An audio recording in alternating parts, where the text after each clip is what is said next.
जी students, इस video में we have to learn how can we draw the sketch of this equation. सबसे पहले first part में आपने इसको स्टैंडर्ड फॉर्म को कंप्लीटेड स्क्वायर फॉर्म में कन्वर्ट करना है, ठीक है। So let's do that. y is equal to minus x square minus 10x minus 25। अच्छा बेटा, whenever you have a negative sign with the first term, आपने सबसे पहले नेगेटिव को कॉमन ले लेना है।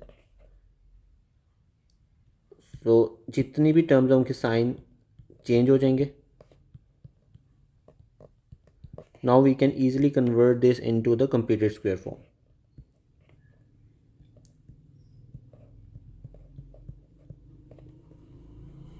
10 का हाफ होता है 5, 5 का स्क्वायर लेके you have to add and subtract. बस ये आपने ख्याल रखना है, हमेशा आपने पहले ऐड करना है, then you have to subtract. सो आप नोटिस करो, आपके पास जो फर्स्ट 3 टर्म्स हैं they are making up an identity.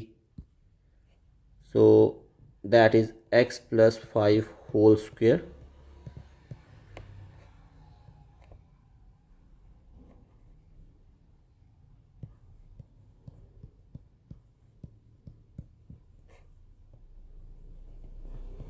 So minus 25 plus 25 is 0. So we are left with minus x plus 5 whole square only. ठीक है।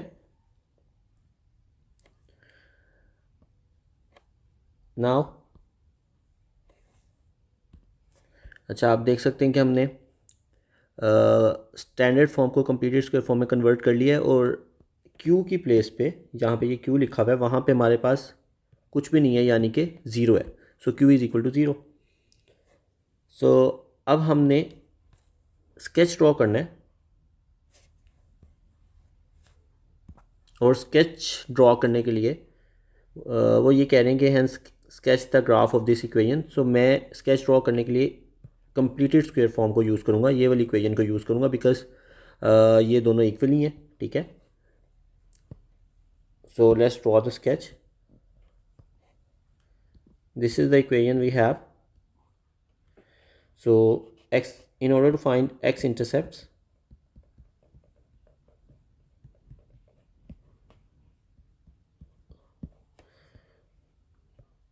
we need to substitute y is equal to 0. So when y is equal to 0, we have this thing. So ये जो minus sign है, basically it is -1. So when -1 will go to the other side, it will be divided by 0, and we will be left with x plus 5 square whole square only. ठीक है। अब हमारे पास x plus 5 whole square is equal to 0 रह गया। We will take the square root on both sides in order to find the value of x.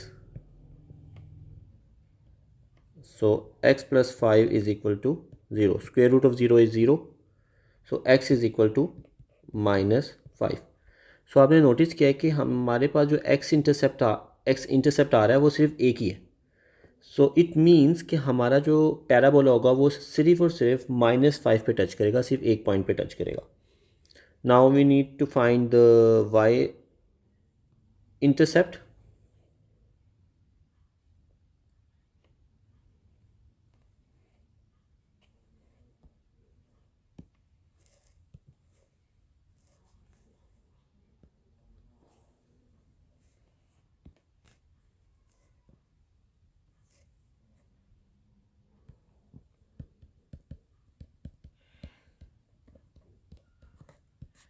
We have to put x is equal to 0.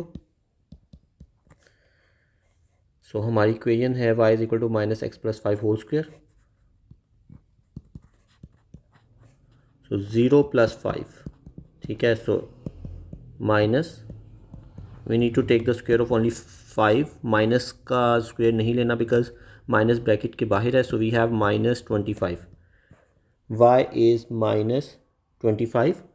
Now only one thing is left, that is turning point.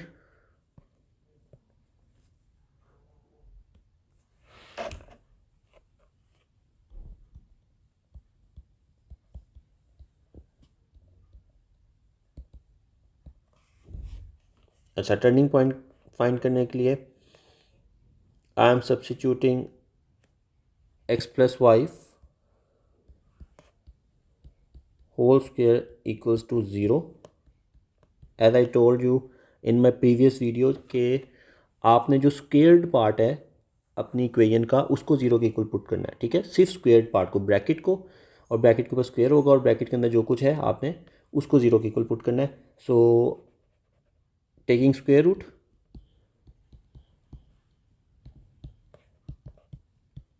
so we have x plus 5 is equal to 0 and x is equal to minus 5. So x coordinate of turning point is this.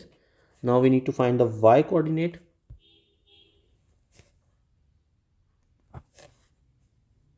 So basically हमारे पास जो equation थी वो थी y is equal to minus x plus 5 whole square, ठीक है। ये हमारे पास equation थी और हमने x coordinate of turning point को फाइंड करने के लिए स्क्वेयर्ड पार्ट को इक्वल टू 0 पुट किया हुआ है, ठीक है। अब मैंने y coordinate of turning point find करना है, तो ये वाली चीज़ तो ऑलरेडी 0 है, ठीक है। So y would be equal to what, so ये तो ऑलरेडी 0 है और y इज़ इक्वल टू 0 ही आ जाएगा हमारे पास, ठीक है ना। So y is equal to 0 is the y coordinate of turning point and x is equal to minus 5 is the x coordinate of turning point. अच्छा, नॉर्मली क्या होता है हमारे पास जो भी इक्वेशन होती है ना, यहाँ पे कुछ लिखा होता है लाइक +3, तो हमारा y कोऑर्डिनेट इस हर केस में यहाँ पे जो भी नंबर आ रहा होता है वही आ रहा होता है टर्निंग पॉइंट का, लेकिन इस केस में यहाँ पे कुछ लिखा हुआ ही नहीं है, ठीक है। So we have nothing over here, तो हम ये ज्यूम कर सकते हैं कि यहाँ पे हमारे पास 0 लिखा हुआ है, ठीक है ना। सो हमारा y जो कोऑर्डिनेट होगा टर्निंग पॉइंट का वो भी 0 ही होगा। तो now let's draw the sketch.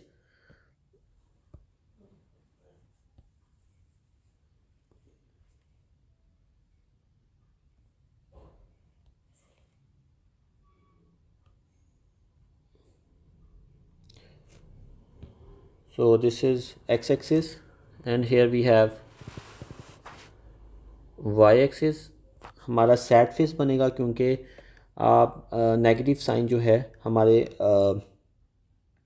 Equation में है विद द फर्स्ट टर्म, सो जिससे हमने ये आइडेंटिफाई किया है कि हमारा सैड फेस बनना है, ठीक है ना। सो -5 is the x-intercept, the only x-intercept we have, and -25 is the y-intercept. So let's draw the sketch first.